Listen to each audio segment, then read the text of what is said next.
Discover Kedah, where every moment is an unforgettable experience.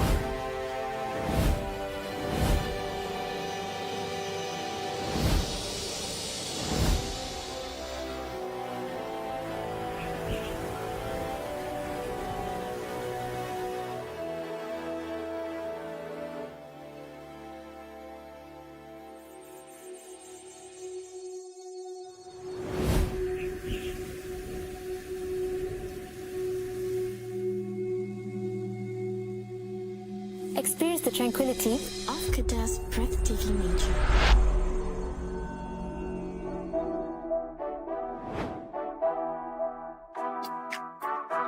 Every design is a unique experience, inspired by nature and traditions.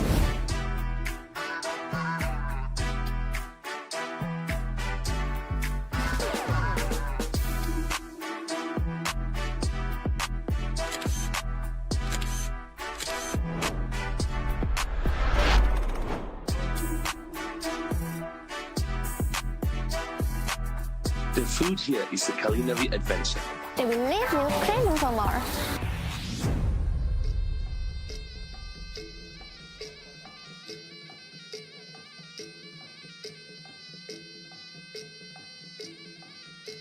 Experiencing Mat Mulung is like feeling the pulse of Kedah's vibrant culture and tradition.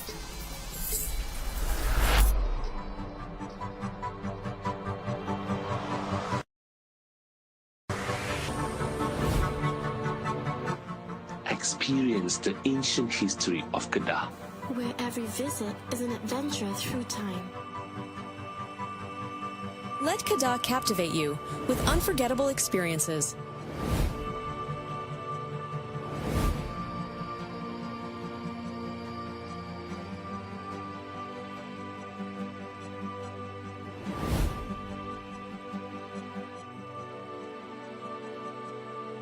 Nature, art, gastronomy, culture, and history.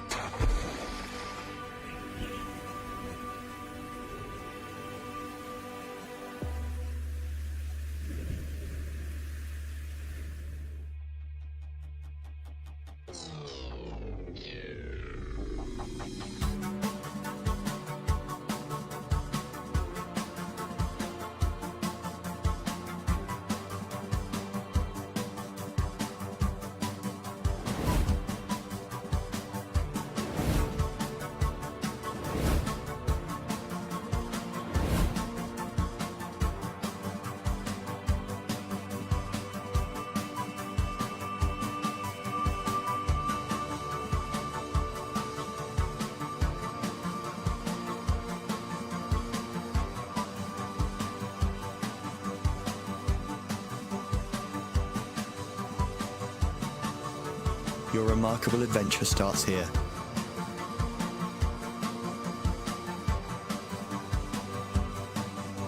Experience Kedah.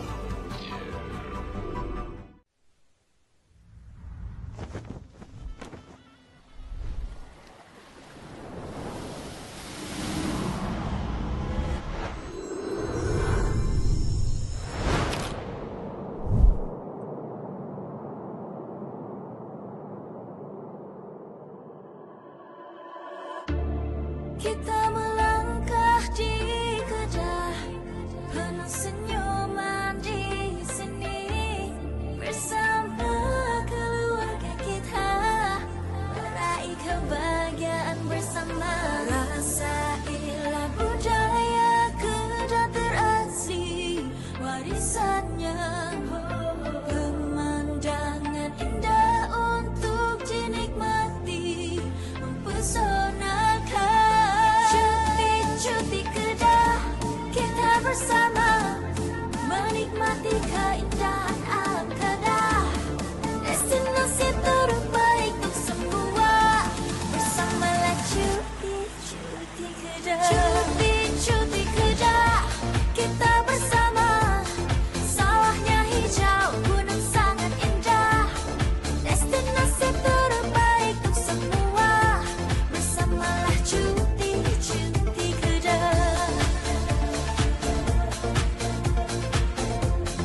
Menikmati keindahan alam Kedah, destinasi terbaik untuk semua. Bersamalah cuti Kedah. Cuti Kedah, kita bersama. Sawahnya hijau, gunung sangat indah. Destinasi terbaik untuk semua. Bersamalah cuti Kedah. Bersama-sama kita merasa keajaiban Kedah yang abadi. Riang-riang di setiap perjalanan di bumi Kedah yang tercinta. Cuti Kedah, kita bersama.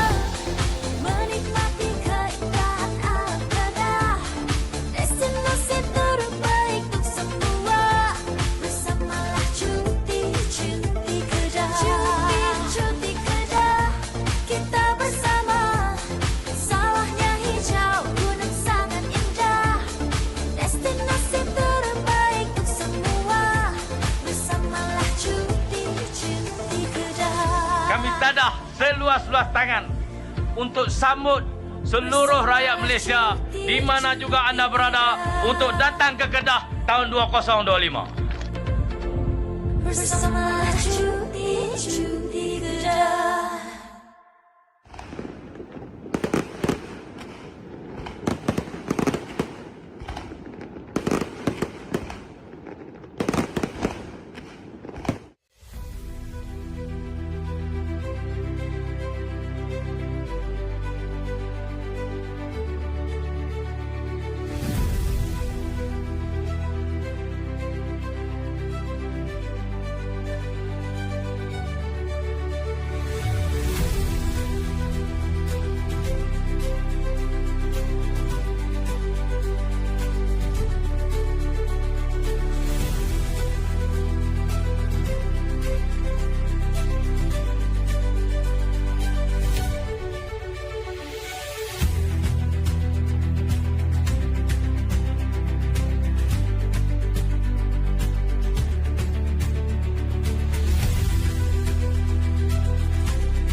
Okay, bismillahirrahmanirrahim. Assalamualaikum warahmatullahi taala wabarakatuh.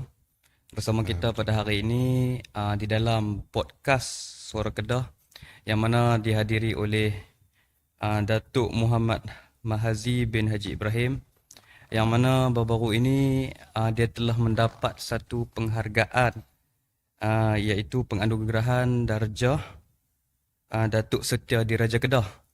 Jadi tahniah diucapkan kepada Datuk.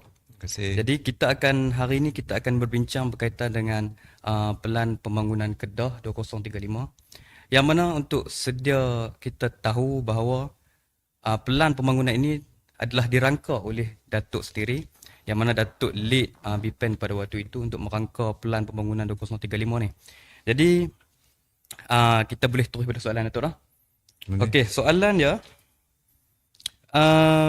sebelum Datuk menjawat sebagai pegawai daerah Kuala Basu, Datuk pernah memimpin sebagai pengarah BPAN sebelum ini, yang mana hasil pelan pembangunan ini merupakan hasil daripada tim Datuk sendirilah. Jadi boleh Datuk kongsikan gambaran penuh ataupun gambaran komprehensif berkaitan dengan pelan pembangunan Kedah 2035 ni. Baik, terima kasih saya ucapkan kepada podcast Suara Kedah. Terima kasih Tuan Moderator atas ucapan tahniah. Satu tanggungjawab yang beratlah kepada saya sebenarnya untuk nak memikul beban dan tanggungjawab amanah yang diberikan. Walaupun seperti mana yang kita pada malam inilah kita akan membincangkan satu tajuk yang bernama Pelan Pembangunan Kedah 2035. Kalau saya boleh mulakan dengan dia punya sejarah dulu. Kalau ikut perancangan ni, di mana-mana organisasi, terutamanya di negeri Kedah ini, dia sebenarnya dia ada perancangan. Kalau saya singkat balik ke belakang, bermula pada tahun 1975 lagi, sebenarnya kita dah ada perancangan yang kita namakan Kedah Development Action Plan, KDAP. Dan seterusnya perancangan itu berlangsung sehingga 2015. di bawah kepimpinan yang pada waktu itu almarhum Tan Sri Dr. Azizan. Dan setiap rejim pentadbiran yang diketuai oleh Yang Amat Umat Menteri Besar, kebanyakannya ada perancangan lah. Dan selepas itu kita ada yang terakhir perancangan yang dibuat oleh kepimpinan di bawah Datuk Seri Mukhlis Tun Mahathir pada waktu ketika itu yang menjadi Menteri Besar, bermula 2013 sehingga 2018 yang kita namakan Plan Transformasi Kedah ataupun Kedah Transformation Plan 2013-2018. Dan bermula daripada untuk penghasilan plan Kedah Transformation Plan itu, saya masih ingat lagi pada ketika itu saya sebagai pengarah Majlis Sukan Negeri. Kami diuruskan oleh Bahagian Perancangan Ekonomi dan kita berkampung di Raya Hotel selama sebulan untuk kita membincangkan apa input-input yang boleh dimasukkan dalam Kedah Transformation Plan tersebut. Yang mana waktu kita bengkel itu dia melibatkan semua agensi, semua jabatan yang ada di negeri Kedah ini. So daripada bengkel tersebut lahirlah Kedah Transformation Plan. Dari situlah kalau kita semua dapat ketahui sekarang ni kita tengok kita ada high impact project iaitu KXP, kita ada KSTP, kita ada Kedah Rubber City, kita ada Special Border Economic Zone dan hasil daripada bengkel tersebutlah lahirnya idea-idea untuk kita merealisasikan high impact project di negeri Kedah ini. Seterusnya pada 2018, mulalah detik di mana pada waktu ketika itu saya di Bahagian Perancangan Ekonomi. Saya belum pun lagi menjawab sebagai pengarah. Kita bermula seawal 2017. Sebab itu saya sebagai timbalan pengarah makro dan persosiaan. Bos saya pada waktu ketika itu telah mengarahkan pembentukan satu tim untuk mengadakan satu perancangan yang baru yang mana plan Kedah Transformation Plan tu dah nak tamat lah sebab dia tamat 2018 iaitu 2013 hingga 2018 dan tempoh 5 tahun. Dia sebenarnya untuk makluman semua yang pendengar-pendengar, dia 5 tahun itu tempoh yang singkat sebenarnya. Pejam celek, siang malam habis. Kita tak dapat nak melaksanakan pun perancangan-perancangan yang kita buat. Walau bagaimanapun, dalam penghasilan perancangan Kedah 2035 ni, apabila kita membentuk tim, kami di Bahagian Perancangan Ekonomi, apabila tim dibentuk, kami membuat perbincangan, kami mengkaji semua plan-plan yang ada sebelum ini dan kita ambil pendekatan bahawasanya kita kena ada satu plan yang mempunyai tempoh perancangan yang sedikit panjang. Bagi membolehkan kita boleh melaksanakan plan itu dengan secara perlahan-lahan lah. Ada yang kita boleh laksanakan secara cepat. Jadi kita panggil yang low hanging fruit sebenarnya ni yang boleh dalam tempoh yang singkat. Ada yang middle term, yang tempoh yang sederhana dan ada yang jangka panjang. Jadi kita letakkan dalam satu perancangan itu jangka pendek, jangka sederhana dan juga jangka panjang. Dan kenapa lahir 2035? Sebenarnya 2035 ini pun pada waktu ketika itu pun berdebat juga tentang kenapa 2035. Ada suara-suara yang mengatakan lanjutkan lagi ke 2040. Tapi kami ambil ketetapan nampak 2035 tu mungkin sedap sikit lah kot. Dan ataupun dia 2035 ni dah tempoh 15 tahun sebab kita rangka pada waktu itu kita nak menggantikan ataupun kita nak menyambung perancangan 2018 yang akan tamat Kedah Transformation Plan tu. Jadi tak apa kita kata kita ambil 15 tahun lah. Dan kenapa 15 tahun itu? Kerana pada waktu ketika itu kalau tuan-tuan dan perempuan yang mendengar ni pada waktu itu kita melalui kemelut politik yang agak perubahan kepimpinan di negeri Kedah ini pada waktu ketika itu begitu drastik. Tuan-tuan boleh ingat kita ada 4 menteri besar dalam tempoh 5 tahun. 5 tahun. Kita bermula dengan Datuk Seri Mukhlis Tun Mahathir. Kemudian lepas tu digantikan dengan Datuk Seri Ahmad Bashar. Lepas tu Datuk Seri Mukhlis kembali semula dan selepas itu diteruskan dengan Datuk Seri Muhammad Sanusi hingga sekarang. Jadi bila kita tengok di situ, saya dengan tim kita memikirkan supaya kita ada satu perancangan yang biarlah dia agak panjang sedikit supaya kita menjangkakan jika berlaku lagi perubahan dalam sistem politik kita, dalam pentadbiran politik dalam pilihan raya lah, kita kata kalau ada lagi kepimpinan baru yang mengambil alih pentadbiran nanti, boleh menyambung semula plan yang ada ini. Dan kita mengharapkan supaya kepimpinan yang ada, kepimpinan politik yang menerusi pentadbiran ini meneruskan plan ini, perancangan ini. Kerana kita percaya sesuatu perancangan dia mesti kena ada kesinambungan, dia mesti ada continuity. Dan perancangan 2035 ini juga tidak pun menidakkan perancangan-perancangan yang terdahulu. Kita ambil dan kita sesuaikan dengan keadaan semasa pada waktu ketika ini.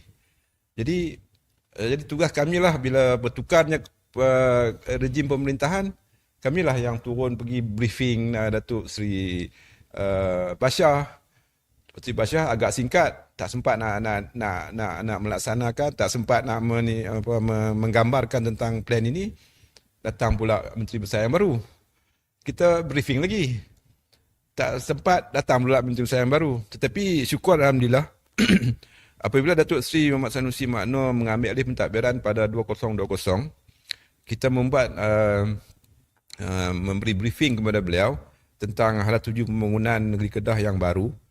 Bukan nak replace, tapi yang baru, yang membawa benda-benda yang lama. Sebab itu saya sebutkan tadi, high impact project yang diilhamkan sewaktu pemerintahan Datuk Seri Mukri itu, kita bawa balik dan kita akan namakan dia high impact project sebab high impact project ni dia tidak boleh buat dalam tempoh yang singkat, dia mesti kena jangka masa yang panjang. Dan sekarang ni pun 2035 dah melepasi, dah habis 5 tahun. Kita tak nampak lagi gambaran apa-apa yang boleh buat. Tapi yang sebenarnya dalam short term, middle term ada yang berlaku yang dalam tempoh ini. Dan bersyukur alhamdulillah kepada Allah SWT kerana bila Datuk Seri Sanusi mengambil pentadbiran, dia mengeluarkan satu polisi no scrap off. Jadi semua perancangan-perancangan yang dirancangkan oleh kepemimpin terdahulu sebenarnya bagus. Cuma kita tak buang, kita sesuaikan dengan keadaan masa kini dan kita garapkan di bawah Kedah 2035 dan kita jadikan Kedah 2035 ni satu dokumen yang ringkas. Kalau dulu-dulu, kalau tuan-tuan dan puan-puan yang menonton boleh tengok, boleh singkat kembali plan-plan terdahulu, semua plan-plan terdahulu tebal-tebal.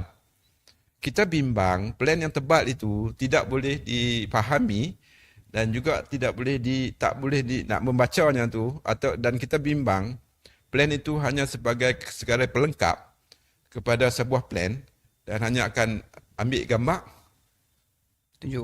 tunjuk habis kan, ambil gambar snap 2-3 detik habis kan. Sebenarnya perancangan ini kita rancang dan kita nak laksanakan.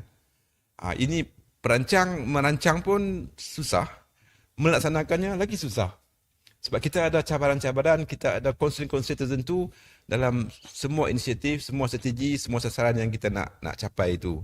Jadi alhamdulillah apabila Datuk Seri menerajui pimpinan tu dan kita dapat melancarkan plan ini, plan 2035 yang tertangguh sejak 2018 dan kita hanya lancarkan pada tahun 2021. Iaitu kalau saya ingat saya pada tarikh bulan September, kalau tidak saya hujung September 2021. Bermula dari situlah kita cuba melaksanakan semua inisiatif, semua strategi dan nak mencapai sasaran dalam Kedah 2035 di peringkat negeri.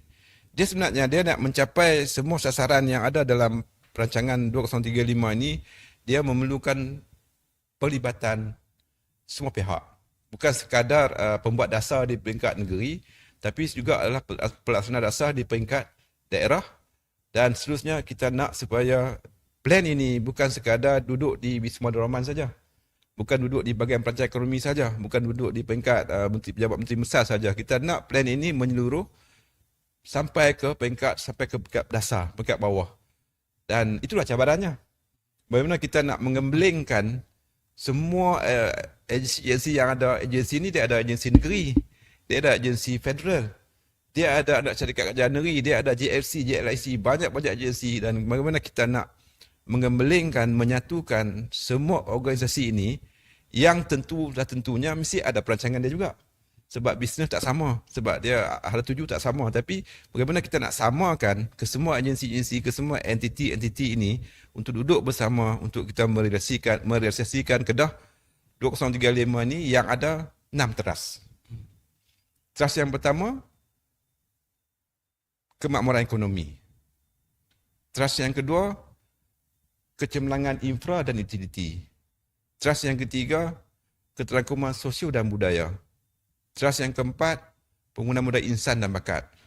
Teras yang kelima, kompetisi tabik urus ataupun governance.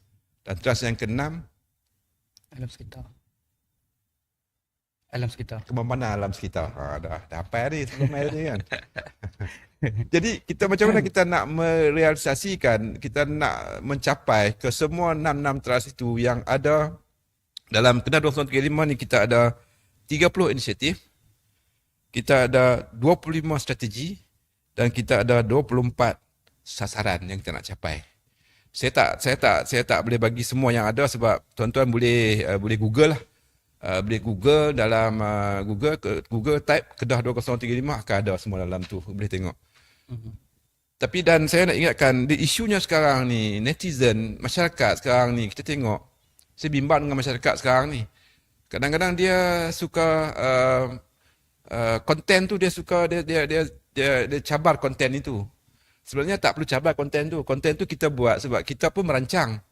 Dan tugas kita merancang dan memahami konten. Maksud saya nak mengajak semua masyarakat, semua pendengar memahami konten dalam tu. Apa maksud dalam tu buat semua. Bukan menidakkan ataupun menyalahkan ini konten ini tak betul dan sebagainya. Bagi cadangan, bagi idea. Sebab tu plan ini kita namakan juga bottom up punya polisi.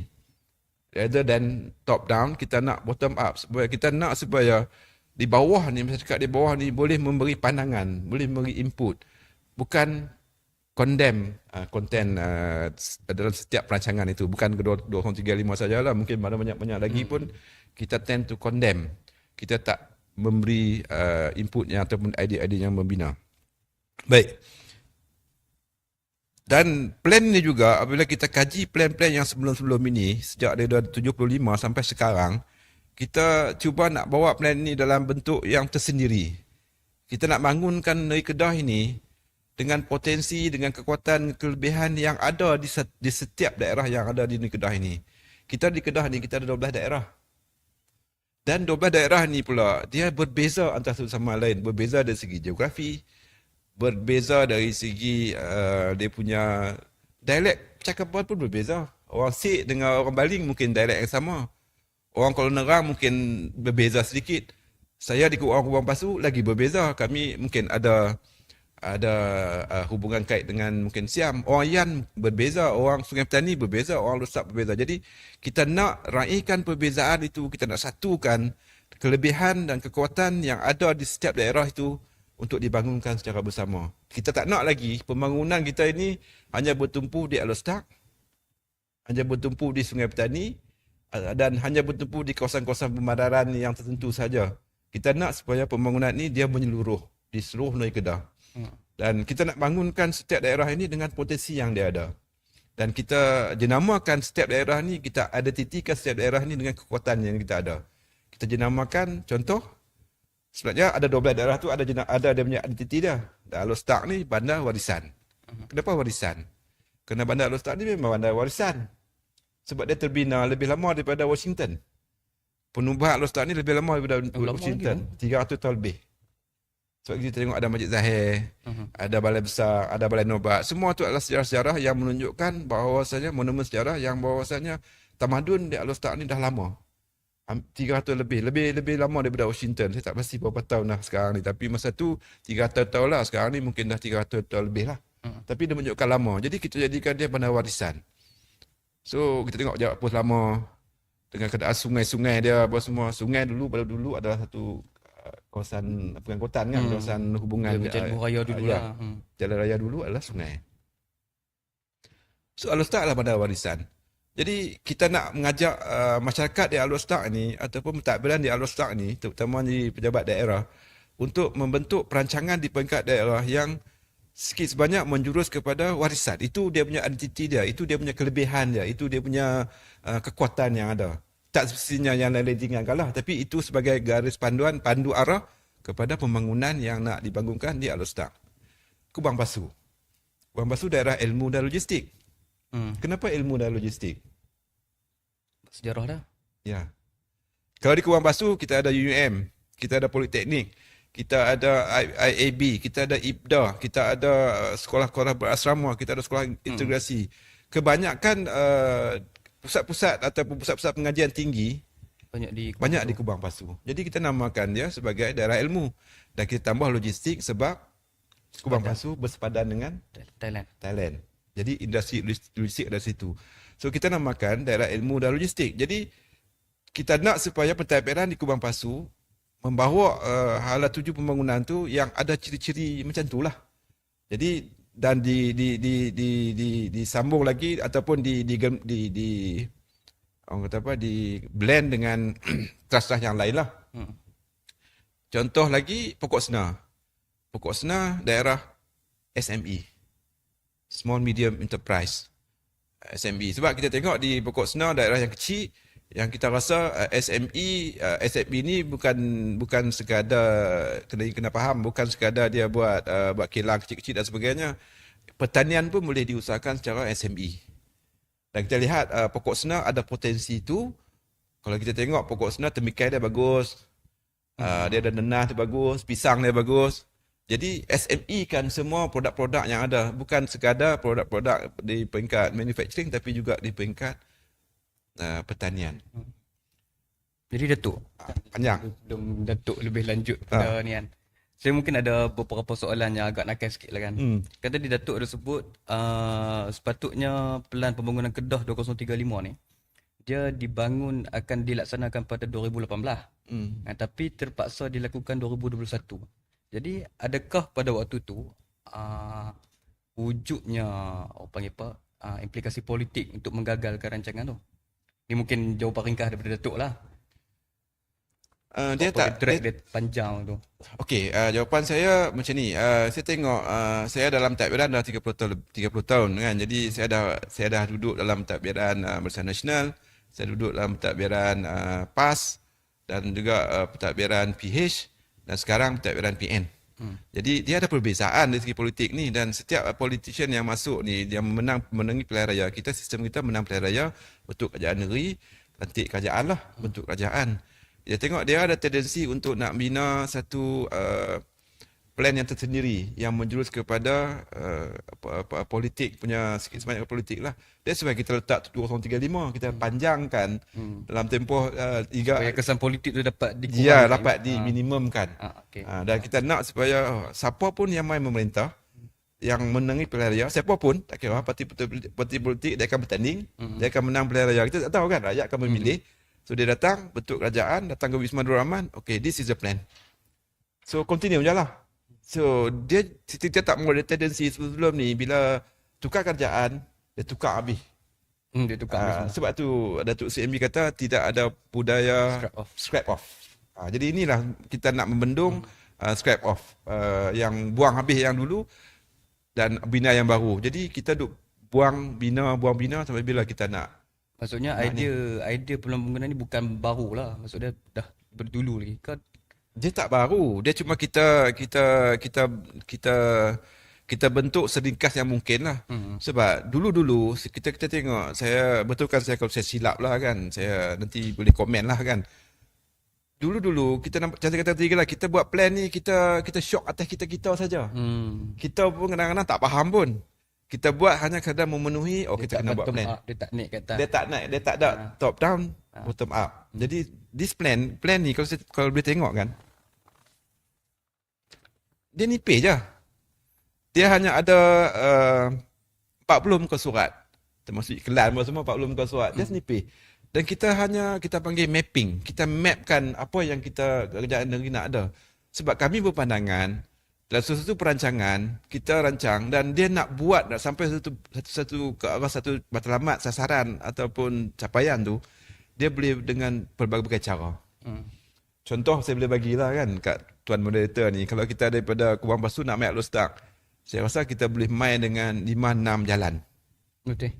Kita boleh main ikut highway, Jalan kita bawah. boleh main jalan bawah, kita boleh main jalan Bendang, belakang sana kan, 2-3 tempat boleh main. Jadi sama ada kita nak main secara cepat, kita main ikut highway. Ataupun kita nak, maksudnya berbagai-bagai cara kaedah yang boleh kita gunakan untuk kita mencapai satu matlamat. Sebab tu kita hanya mapping saja. Kita nyatakan apa yang kita nak. Kita letakkan sedikit inisiatif. Tadi yang sebutkan beberapa inisiatif, beberapa strategi, beberapa sasaran, dan bagaimana nak melaksanakannya bergantunglah kepada sumber-sumber yang kita ada lah. Kalau di peringkat negeri ni kita ada bagian merancang ekonomi negeri. Lepas tu kita ada Majlis Bandaraya Alor Sedak. So agensi-agensi inilah akan duduk, lihat dan memahami dan melaksanakan dan mencapai sasaran yang ada. Kemungkinan plan ni pun taklah sempurna sepenuhnya. Tetapi kita ada dia panggil mid-term review. Kita akan review dalam tempoh 2 tahun sekali kita review. Oh ni tak boleh, ini kita gugur. Oh kita tambah baru dan sebagainya. Sebab plan ni dia sebenarnya plan yang dynamic lah. Dia boleh berubah. Tapi bukanlah buat hari ni esok berubah, taklah. Lah tempoh macam tu lah. Jadi saya ingat saya menjawab yang kata tadi. Kita tak mau satu plan tu kita buat sebelum pun kita nak laksana, kita dah ubah. Laksana ubah hanya kerana mungkin ego politik lah. Politik ni dia ada sikit ego lah kan. Jadi sebenarnya hasrat kita nak majukan siapa pun yang rule di state, kita pada akhirnya kita nak ni Kedah ni jadi sejahtera dan budaya huni lah, sesuaikan dengan kita punya rancangan ni. Dan tema kita pun sebenarnya, tema kita dalam plan ini kita ada 6 teras. Tema kita 3 menjurus kepada rakyat.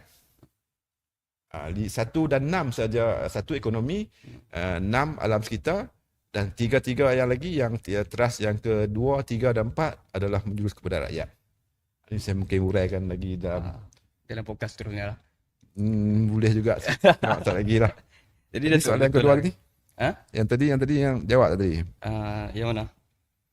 Yang tadi yang kenapa tak buat 2018 tu kan? Tu asal dah terjawab. Dah jawab dah. Terjawab sebab dekat yang politik pun semua kan. Okey. Jadi mungkin perbincangan kita ni kita boleh tadi kita dah terlalu umum pun semua kan. Jadi kita nak narrow down sikit. Kita narrow kepada Kubang Pasu lah. Jadi kalau kata macam kita lihat Datuk sebut tadi kan ada 6 teras semua tu kan. Jadi macam mana Datuk and the team nak merealisasikan 6 teras tu ke dalam pembangunan Kubang Pasu itu sendiri? Okey, kenapa plan pembangunan Kubang Pasu wujud? Dia bukan wujud saja. Dia wujud sebab kita nak memenuhi sasaran di bawah teras yang ke-5, kompetisi tabik urus plan pembangunan Kedah 2035, di mana dalam sasarannya semua daerah, 12 daerah, semua daerah di negeri Kedah ini mengadakan plan pembangunan daerah masing-masing.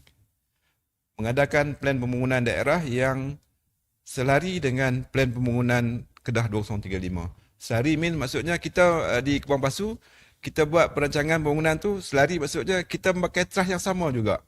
Kita pakai daerah ilmu dan logistik sebagai identiti kita, dan kita letakkan 6 teras, dan di Kubang Pasu kita ada 31 inisiatif, 30 strategi dan 30 sasaran untuk kita capai di daerah Kubang Pasu. So sebenarnya dia dalam pelaksanaan perancangan Kedah 2035 ni, dia kena digerakkan di peringkat daerah. Sebab peringkat daerah adalah peringkat pelaksana. Daerah lebih dekat dengan rakyat. Jadi semua permasalahan sebab saya sebutkan tadi, tema kita adalah tema ekonomi, rakyat dan juga alam. Jadi tema rakyat tu yang kita nak realisasikan melalui teras-teras tadi tu. Kalau kita tengok teras ekonomi kan, teras ekonomi kita nak di peringkat negeri high impact project. High impact project di setiap daerah. So high impact project kebetulan di Kubang Pasu kita ada satu high impact project, iaitu Special Border Economic Zone. Bagaimana kita nak membangunkan di peringkat negeri, dia nyatakan lah, okay, high impact project kita di peringkat negeri adalah Special Border Economic Zone. Special Border Economic Zone ada di daerah Kubang Pasu, dan kita jadikan SBZ Bukit Kayu Hitam sebagai kita punya high impact project di dalam daerah Kubang Pasu, di bawah teras satu pembangunan ekonomi. Jadi kita kalau nak hurai tu panjanglah kan. Tapi kalau saya boleh ringkaskan di sini, apabila kita bangunkan SPZ, Special Border Economic Zone di Kubang Pasu yang merangkumi kurang lebih 12,000 ekar tanah, yang mana tuan terbesar adalah NGX. NGX mewakili 4,600 ekar. Selebihnya lagi lebih kurang 4,000 ekar juga dimiliki oleh PKNK. Selebihnya dah 8,000 kan. Selebihnya ada tanah individu, tanah kerajaan negeri sikit dan juga tanah federal. Okey. Apabila kita bangunkan, kita namakan SBZ. So pemilik tanah tadi, contohnya macam PKNK. PKNK dia ada tanah sekarang ni dah bangunkan dah. Dia namakan KSTP di kawasan tanah seluas dalam 2,200 ekar. So di situ kita nak bangunan di situ, kita nak tarik pelabur lah dengan pembangunan industri logistik dan juga beberapa lagi manufacturing yang ada di situ lah untuk kita nak buat green dan sebagainya di peringkat KSTP. Itu perancangan dibuat oleh pihak KSTP. Jadi bila ada perancangan, bila ada pelabur yang masuk di situ, dah tentulah akan membuka peluang pekerjaan. Jadi kita nak supaya dalam pembangunan high impact project kita ni, di semua negeri ni dan juga di Kubang Pasu ni, kita nak seboleh dapat direbut peluang pekerjaan itu oleh anak-anak negeri Kedah. Dan kalau di Kubang Pasu, kita nak anak-anak Kubang Pasu lah boleh bekerja di KSTP, boleh bekerja di NGX ataupun anak syarikat dia ada 8. Yang sekarang ni telah pun yang membangunkan logistik hub ataupun inland port yang dah siap pun, yang boleh yang nak cater yang tadi logistik daripada Siam masuk ke Malaysia dan melalui Lebuh Raya Timur Barat sampai ke airport, sampai ke port di Penang dan Port Kelang dan sebagainya, satu Semenanjung ni. Ya, kalau KRC dia bukan bawah Kubang Pasu. KRC di Padang Terap. Oh, di Padang Terap. Saya tak sentuh lah. Kalau nak sentuh 235 tadi saya sebut tadi kan. Impact project di Padang Terap KRC. Yang tu pun tugas di peringkat negeri lah. Tugas di peringkat negeri di bawah Esko Portfolio Industri dan Pelaburan untuk carilah pelabur dan untuk masuk ke situ. Dan KRC dia kerjasama antara kerajaan negeri dengan ACIA. Jadi dia bawa lah. Itu untuk orang Padang Terap lah. Kalau saya nak cerita Padang Terap, lagi panjang kan. Kalau Padang Terap pun boleh juga lah. Ingatkan sekian KRC tu dalam Kubang Pasu punya. Ada. KRC di Padang Terap. So balik now kalau tuan-tuan perempuan pergi tengok di Kubang Pasu sekarang ni, tengok di Bukit Kayu Hitam. You apa suka pergi negeri Penang lah, apa semua main beronda dalam Kedah ni tengok apa yang dah berlaku di Bukit Kayu Hitam. Saya nak cerita pun, saya kata saya mereka apa, tapi tengok apa dah yang akan berlaku. So sebenarnya pembangunan ni dia ambil masa. So masa tu mungkin panjang, mungkin pendek dan sebagainya. Saya katakan tadi kita ada short term, kita ada middle term dan kita ada long term. Dan sekarang dah nampak dah dia punya sinar di Bukit Kayu Hitam dan insyaAllah kan dalam sikit masa lagi, tinggal tak lama dah, dalam 1-2 tahun lagi, anak-anak kita, terutamanya anak Kubang Pasu dah boleh bekerja di Bukit Kayu Hitam dan kita mengharapkan anak-anak Kubang Pasu ni duduklah Kubang Pasu seperti mana saran Datuk CMB, kita duduk di Kubang Pasu, jaga mak, jaga pak dan berbakti kepada mak dan pak dan juga dapat mencari rezeki ekonomi negeri Kedah. Ekonomi kos pun murah. Apa kita nak pergi duduk di Kuala Lumpur kan, aset kita, talent kita ni duduk ada dalam negeri Kedah ni, kita sumbanglah balik kepada kerajaan negeri Kedah. Kita tingkatkan produktiviti di negeri Kedah. Jadi tadi kan Datuk ada sebut mungkinlah saya nampak benda tu merupakan satu cabaran lah kan kepada Datuk. Jadi kalau kita tengok apakah naratif yang Datuk bawa ataupun satu kaedah penerangan bagaimana pelan pembangunan Kedah 2035 ni dapat disebar luaskan. Kalau kita tengok orang muda, kita tanya orang muda, dia pun tak tahu pun pembangunan pelan pembangunan ni. Jadi apa strategi Datuk dan juga apakah cabaran Datuk untuk menyebarkan pelan pembangunan 2035 ni? Okey, yang pertama kalau di peringkat daerah ni kita ada jawatankuasa tindakan pembangunan daerah. Jadi itulah jawatankuasa yang tertinggilah di peringkat daerah, di pegawai daerah selaku pengurusi, dan kita akan bentang di situ perancangan kita dan kita luluskan di situlah. Kita bentang, kita minta kelulusan dan kita lulus. Dan bagaimana kita nak menyampaikannya, dia banyak kaedah sebenarnya. Ni salah satu kaedah di sinilah. Kita buat podcast, kita cerita kan. Tapi sebenarnya di peringkat daerah, saya sendiri, saya tidak menolak mana-mana jemputan untuk saya merasmikan apa-apa juga program dan event. Contoh kalau di program mesyuarat PIBG sekolah, saya hadir. Itu platform untuk saya menerangkan sambil-sambil tentang plan pembangunan.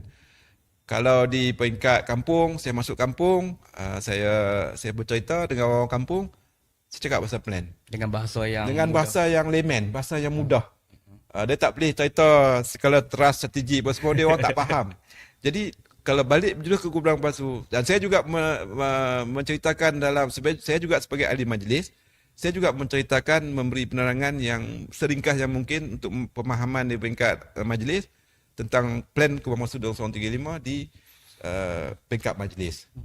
Dan yang paling penting adalah bagaimana saya turun ke ground, ke kampung-kampung. Dan bagaimana supaya perancangan yang kita buat ni, kita tak boleh terlalu, saya taklah bombastik sangat, kata saya taklah nak kita buat hari ni, besok semua faham, tak.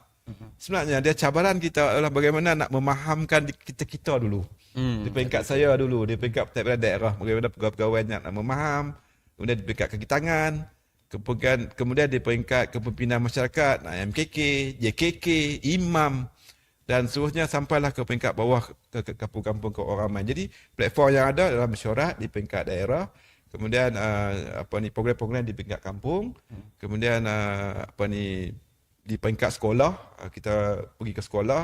Hari Sukan pun boleh kita sampaikan. Kalau kita berucap Hari Sukan, di peringkat Hari Sukan, Mesyuarat Agung PIBG. Dan juga saya fokus kepada kampung jugalah kan.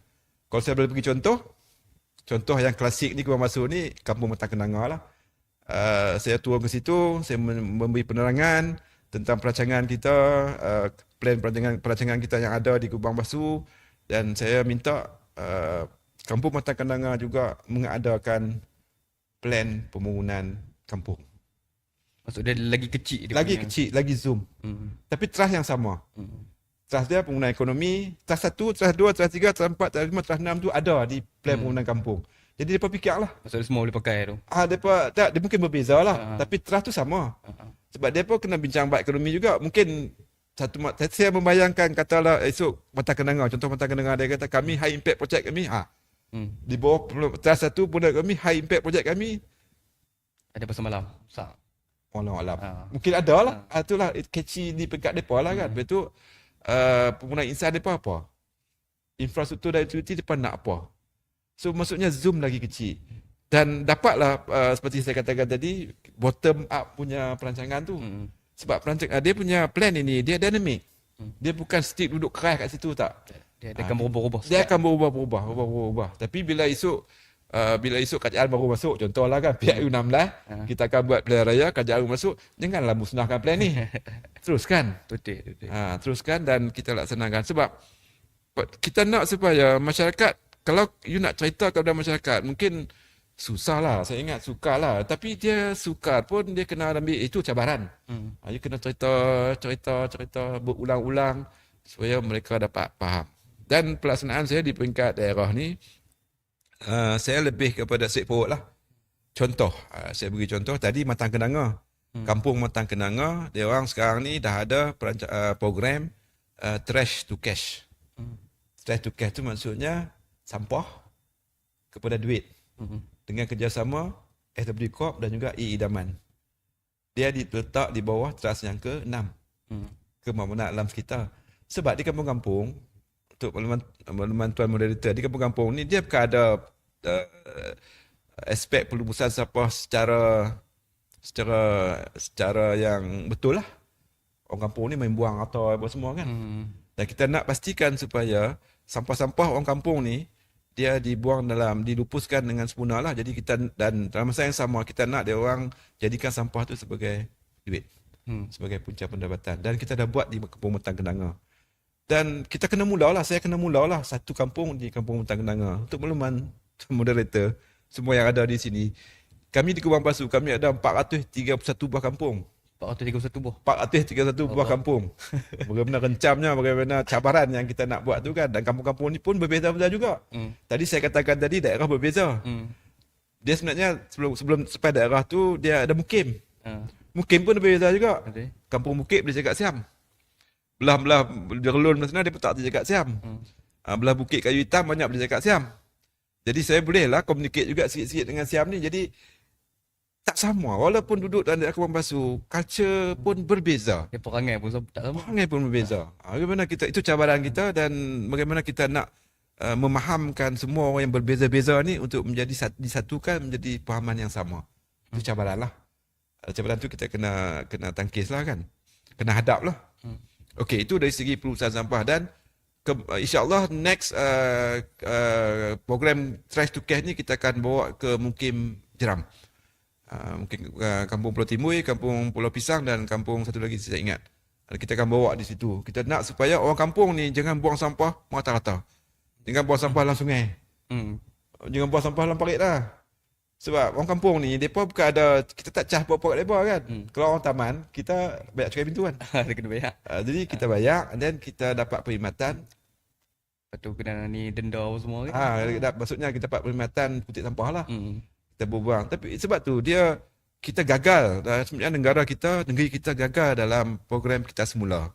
Kita gagal. Kita hanya buang sampah dengan harapan saya dah bayar cukai pintu, saya dah bayar sekian. Hampalah tolong cuci sampah tu. Sebenarnya tak betul konsep tu. Sebenarnya kita semula ni tanggungjawab semua. Tanggungjawab semua.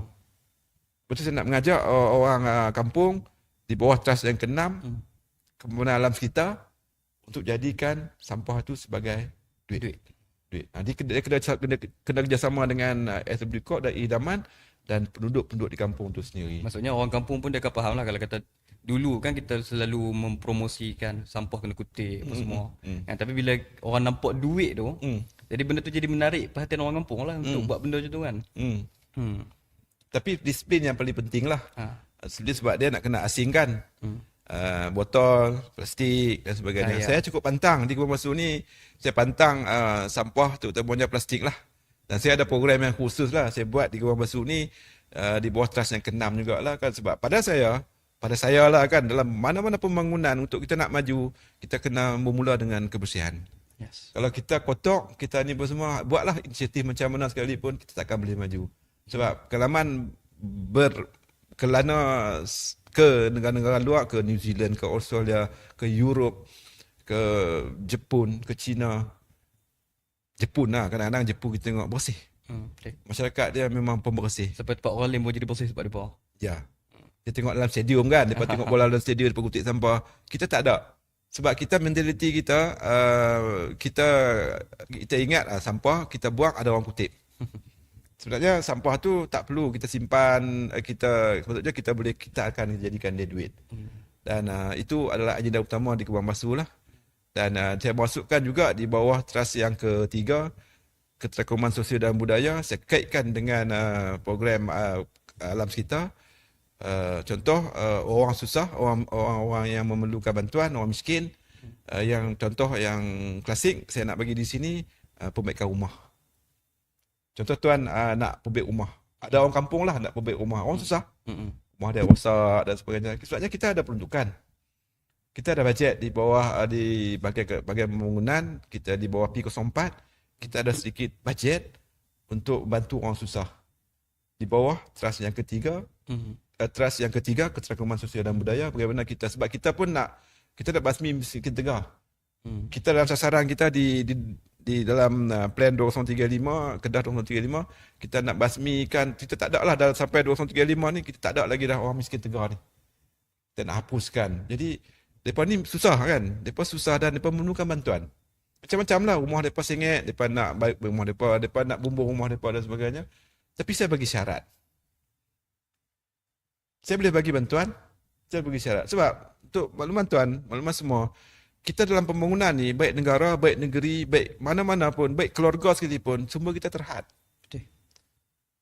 Sumber kita terhad sebab nafsu kita tak terhad. Betul? Itu teori ekonomi. Nafsu unlimited. Unlimited punya kehendak. Dan Kehendak unlimited kan. Jadi sumber kita limited, sumber kita terhad. Itu teori ekonomi. Itu betul. Teori ekonomi kata bagaimana kita nak menguruskan sesuatu perkara, negara, negeri, masyarakat, keluarga sendiri dengan kehendak-kehendak yang terhad, yang tidak terhad dengan sumber yang terhad. Sumber ni duit lah. Kan? Okey. Yang minta nak perbaik rumah 100. Satu rumah 20,000. Kerajaan negeri bagi kita boleh perbaik setahun kata 10 saja. Sebab terhad dia kena bagi juga daerah-daerah lain. Ada 10 je. Jadi saya nak pilih yang 10 yang boleh saya bantu tu yang ada kualiti. Masuk kualiti Datuk lah. Maksudnya kita nak kalau boleh orang susah pun saya kalau boleh nak kategorikan kepada 2 kategori. Orang susah yang ada kualiti, orang susah yang tak ada kualiti. Semua kita terhad. Kehendak tak terhad, semua terhad, duit terhad kan. So saya nak bantu dulu yang ada kualiti. Susah, sama-sama susah. Kita dua lah kan, saya susah, you susah. Tapi you kualiti, saya tak kualiti. Apa maksud kualiti Datuk tu? Okay. Tak ada rehat ke? Dia cakap tu ni. Misteri. Okay, kualiti maksudnya saya letakkan kepada 4 lah. Dulu saya letak 4. Tapi sekarang ni saya diskaunkan tinggal 2 saja. Penuhi 2 saja, 2 aspek saja untuk nak membezakan you quality dengan you tak quality. So saya bantukan yang ada quality dulu. Yang tak quality, tingkatkan quality. Ada kita bantu lepas tu. Sebab duit kita every year ada lah kan. Kita akan minta lah kan. Tapi terhad tu, okay, saya bantu yang quality dulu. Yang quality, dia ada 4 perkara. Membezakan antara kualiti dengan tak kualiti 4 perkara. Buanglah 2 no. Kita ambil 2 cukup. 4 ni banyak.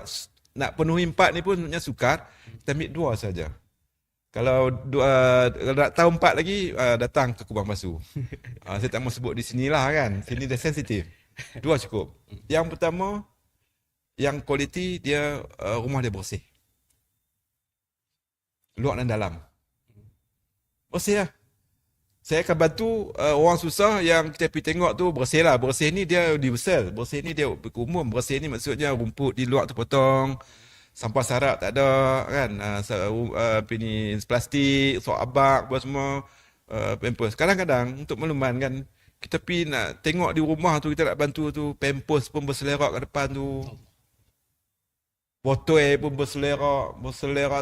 Tak bersih lah. Itu tengok di luar, dalam je mana. Jadi bersih lah kan. Bersih ni bukan memerlukan duit ringgit. Perlu rajin. Rajin. Kita nak orang susah yang susah, tak apa. Susah tu adalah, kita reda lah. Kita terima lah takdir susah tu. Tapi takkan susah nak malas kan. Rajin lah. Cuci lah tepi rumah tu. Cuci rumput, potong rumput. Dia pakai riang je kan. Tenaga je kan. Jangan tunggu rumah semak samun kita nak pi baru nak cuci. Cuci dia kena hari-hari ya. Saya nak menyarankan semua orang lah. Walau orang tak mesti orang susah dia kena bersih. Orang yang tak susah pun bersihkan lah kan. Sebab bersih ni adalah sebagai daripada iman. Okay. Kita nak semayang pun kita kena ambil air semayang, bersih dulu kan. Kalau kena najis, cuci najis dulu. Ada najis ringan, najis berat, cuci. Kalau najis berat, najis apa ni kita hadas, kita kena hadas besar. Kan? Kena mandi, kena cuci tu boleh kita beribadat, boleh semayang. So, kebersihan tu adalah satu benda yang basic, benda yang asas. So, saya nak bantu orang yang bersih. Ada, sebenarnya ada. Jadi, saya tak borong semua lah. Jadi, kita limited kita punya Kita punya bantuan limited. Kita nak memenuhi semua. Jadi, kita bantu yang kualiti dulu lah. Yang pertama, bersih lah. Kan? Dalam dan juga luar rumah. Dalam rumah dan luar rumah. Takkan dalam rumah je nak tengok macam ada kita masuk dalam rumah. Dah masuk? Pernah masuk rumah. Boleh beza kan? Boleh beza. Kita sebagai pelaksana kita boleh beza lah. Kita tengoklah mana yang bersih kita bantu dulu. Itu satu. Yang kedua, kita nak bantu orang yang semayang. Kita tahu kan, sampai semayang tak semayang kan, kita boleh tahu lah kan. Kita pergi tengok di rumah, kita buat interview sikit ke apa semua, kita akan cari orang yang ada yang jaga hubungan dengan Tuhan. Yang jaga hubungan dengan Tuhan. Jadi kita rasa Saya rasa saya nak laksanakan perkara itu, bantuan tu dengan dua bentuk. Jadi lama kelamaan saya nak mendidik masyarakat supaya kita bersih dan kita semayang, kerana berdua benda tu pada saya adalah satu kewajipan yang sepatutnya dilaksanakan oleh kita sebagai umat Islam. Itu trust yang ketiga. Bila kita nak bantu orang susah, tak bantu borong macam dulu-dulu semua sekali. Betul tak? Kena ada selektifnya tu kan. Ya. Okay, jadi Datuk contohlah kan. Tak contohlah sebelum kita akhiri kita punya perbincangan pada hari ini. Apa yang boleh Datuk simpulkan ataupun hasrat Datuk terhadap pelan pembangunan Kedah 2035 ni? Kalau kita bergantung kepada apa yang Datuk cerita tadi, banyak Datuk cerita berkaitan dengan daerah Kubang Pasu. Jadi kalau kata saya ni daripada daerah Yan, kalau kata saya bukan duduk dalam bidang ni, saya tak tahu pun pelan pembangunan 2035 tu. Dan saya baru tahu pelan pembangunan 2035 pada tahun 2023. Maksudnya dah lambat 2 tahun. Jadi macam mana nak merealisasikan dalam semua Datuk rumuskan keseluruhan perbincangan ni lah. Merealisasikan bukan hanya di daerah Kubang Pasu tetapi di seluruh daerah-daerah yang lain.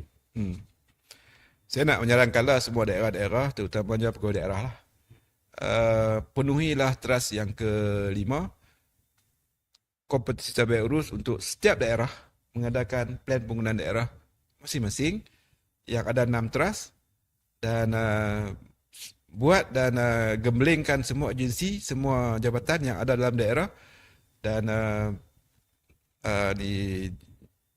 wujudkan satu plan pembangunan daerah masing-masing 2035 berdasarkan pada ada titik tadi, dan maklum kepada masyarakat. Laksanakan seperti itu masyarakat. Dan saya ingat apa yang saya ceritakan tadi, Kubang Pasu boleh ditiru je lah. Kopi je lah. Yang bersih dengan tadi itu boleh dilaksanakan di daerah-daerah yang lain juga. Kalau betul-betul daerah Yan kan, daerah Yan apa high impact project dia? Mungkin Pelabuhan Yan. Masukkanlah Pelabuhan Yan sebagai high impact project di bawah salah satu pembangunan ekonomi. Lepas itu pembangunan sumber manusia, contohnya pembangunan modal insan dan bakat di daerah Yan. Macam boleh tiru Kubang Pasu. Di Kubang Pasu kami membangunkan modal insan kami. Kita nak semua modal insan di Kubang Pasu minimum kena ada SPM. Minimum kena ada SPM. Tertekankan. Saya sampai berkata kepada dalam perjumpaan dengan masyarakat, saya kata semua orang kena ada anak-anak kena pergi sekolah. Anak-anak, sebab di Kubang Pasu kita nak semua anak-anak di Kubang Pasu ambil SPM. Kita tak mau seorang pun tercicir daripada SPM. Maksudnya umur 7 tahun sampai umur 17 kena pergi sekolah. Isunya sekarang ni saya buat gambaran umum. Kalau di sebelah Jerlun, di sebelah laut, Kuala Sanglang, Kuala Tunjang, Kuala apa semua, dia ada aktiviti ekonomi depa pergi ke laut. Pergi ke laut ni balik duit cash. Kalau piuk balik dapat duit cash. Sama juga di Yan, pergi balik duit cash. Jadi depa nampak duit tu anak-anak ni dia ibu bapa kurang berat sangat kurang berat sikitlah kepada pendidikan. Sebab kita tak mahu itu. Kita nak supaya everybody, semua orang di dalam Kubang Pasu ni, dan sebolehnya kita harap semua di Kedah ini, anak-anak di Kedah ini berpendidikan. Nelayan pun berpendidikan. Kena ada SPM. Sebab kita ada macam-macam program lepas SPM. Tak pandai mengaji akademik, PTVET. Kita kalau boleh kita nak, kalau orang Yan esok, kalau dia ada nelayan high impact. Nelayan yang ada knowledge. Yang boleh buat bot sendiri, yang boleh perbaik bot sendiri, yang tak bergantung kepada orang. Dia boleh pergi laut dalam contohnya. Tapi ada knowledge. Kita ada banyak pusat-pusat yang boleh membentuk modal insan kita. Tak pandai akademik, tak dapat puluh-puluh A, tak apa. Kita ada channel lain untuk jadi kemahiran, TVET dan sebagainya. Tapi kena ada SPM lah. Syarat dia. Boleh buat di Yan. Boleh buat di Baling. Boleh buat di semua daerah lah. So, prasyarat yang pertama untuk nak merealisasikan Kedah 2035, semua pegawai daerah, saya menyerulah semua pegawai daerah segerakan perancangan pembangunan, plan pembangunan yang selari dengan Kedah 2035 yang ada 6 teras. Jangan buat teras baru. Teras 1, teras 2, teras 3, teras 4. Kena bincanglah dengan orang Yan. Yan apa dia punya orang ni? Yan, daerah Yan adalah eko pelancongan. Pelancongan desa. Pelancongan desa kan. Dia ada gunung jerai, dia ada sawah padi, dia ada laut, dia desa. Cik banyak. Kena ingat, tuan moderator, salah satu penyumbang KDNK negeri yang utama adalah pelancongan. Oh ya? Ya, yang paling besar adalah ni servis industri. Dia sumbangan KDNK kita daripada perkhidmatan. Perkhidmatan duduk dalam 56%.